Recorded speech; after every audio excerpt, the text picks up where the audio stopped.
नमस्कार मित्रांनो, आज आपण राजकीय निरपेक्ष विश्लेषण, ऍक्टिव्ह राजकारण न्यू यूट्यूब चॅनल मार्फत विश्लेषण करणार आहोत. ऍक्टिव्ह राजकारणाचा आजचा विषय अत्यंत महत्वाचा आहे. तो विषय जाणून घ्या.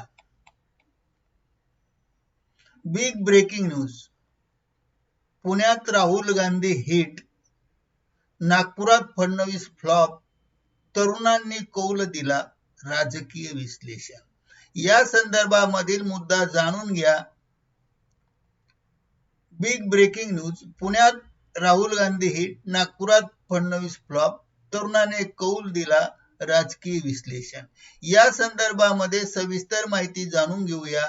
नमस्कार मित्रांनो, ऍक्टिव्ह राजकारण यूट्यूब चॅनलमध्ये तुमचे शब्द सुमनाने हार्दिक स्वागत. गेल्या 2 दिवसात महाराष्ट्राच्या राजकारणात 2 मोठे युवा इव्हेंट गाजले. एक पुण्यात तर एक नागपुरात. एक पुण्यात विरोधी पक्षनेते राहुल गांधी यांच्या छात्रों की गूंज आणि दुसरा आज नागपूरमध्ये मुख्यमंत्री देवेंद्र फडणवीस यांच्या मंथन फॉर युवा अभियान.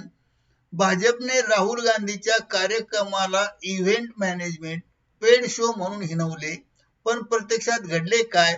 सोशल मीडियावर आणि तरुण वर्गात कोणता कार्यक्रम हिट झाला, कोणता कार्यक्रम फ्लॉप झाला, कोणाचा इव्हेंट सर्वश्रेष्ठ झाला, भाजपची रणनीती कुठे चुकली आणि जेनजीला नेमके काय हवे आहेत, हे सगळे समजावून घेण्यासाठी व्हिडिओ शेवटपर्यंत कोठेही स्किप न करता नक्की पहा. चला तर पाहूया. Part number 1. पुण्यात काय घडलं. सर्वप्रथम पुण्यात काय घडलं ते पाहू. राहुल गांधी यांच्या कार्यक्रमाचे नाव होते छात्रों की गूंज. येथे कोणताही राजकीय भाषण झाले नाही. राहुल गांधी यांनी अत्यंत संवेदनशीलपणे नॉन पॉलिटिकल मुद्दा हातात घेतला आणि मुद्द्याला हात घातला. त्यांनी थेट तरुणीच्या रोजच्या समस्या, तक्रारींना वाचा फोडली. त्यांनी स्त्रियांवरील हिंसाचाराचे 3 प्रकार सांगितले. पहिली, जन्माच्या वेळी होणारी हिंसा. दुसरी, शारीरिक अत्याचार. तिसरी, आर्थिक बंधने. या संदर्भामध्ये सगळ्यात काळजाला भिडणारा मुद्दा मांडला. पालक मुलीला शिकवण्यास कर्ज काढतात मुलाला शिकवण्यासाठी, पण मुलीला बाबतीत तेवढे कर्ज काढत नाही. लग्न करून मोकळे व्हावे ही त्यांची मानसिक इच्छा का? लग्न आणि घरगुती कामामुळे मुलीचे शिक्षण कसे सुटते यावर त्यांनी भाष्य केले.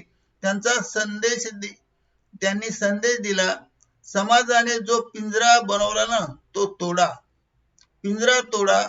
बी लाऊड, बी प्राऊड. तेव्हा राजकीय नेता राजकारण बाजूला ठेवून मुलीच्या स्वातंत्र्यावर, शिक्षणाच्या हक्कावर बोलतो, तेव्हा तो संवाद काळजाला जाऊन भिडतो. आणि म्हणूनच भाजपने कोणतीही टीका केली तरी पुण्यातील तरुणींनी हा कार्यक्रम अक्षरशः डोक्यावर घेतला आणि तो हिट ठरला. तर पार्ट नंबर 2. नागपुरात काय घडले. आता येऊया नागपुराच्या मैदानावर. पुण्यात राहुल गांधीचा कार्यक्रम गाजतो हे पाहून लगेच भाजपने नागपुरात फडणवीस यांनी मंथन फॉर युवा चा मोठा गाजाबाजा केला. ढोल ताशे वाजवले, ध्वज फडकवले, वर्ल्ड रेकॉर्ड प्रयत्न, मोठे शक्ती प्रदर्शन.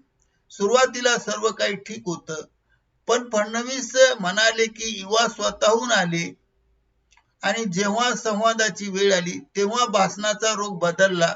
फडणवीस तरुण पिढीला म्हणजे झिंजीला त्यांच्या भविष्याबद्दल, करिअरबद्दल, विकासाबद्दल सांगण्याऐवजी स्वतःचे आणि मोदीचे कौतुक करण्यास गुंतले. आणि माध्यमाशी बोलताना त्यांनी राहुल गांधीच्या पुण्याच्या कार्यक्रमावर टीका केली. हा फक्त रील्स प्रोग्राम होता. 25-25 हजार रुपये देऊन मुलीला बोलवले होते. इथेच गेम पलटला. आणि मग महत्वाचा मुद्दा पार्ट नंबर 3. विश्लेषण. फरक कुठे पडला. आजच्या झिंजी तरुणाला किंवा झेन झेडला 24 तास राजकीय चिखलफेक आरोप प्रत्यारोप अजिबात आवडत नाही. पुण्यात राहुल गांधीने मुलीचे प्रश्न ऐकले. तिथे कोणतेही राजकीय भाषण केले नव्हते. नागपुरात मात्र फक्त राहुल गांधीवर टीका करण्यात धन्यता मानत होते.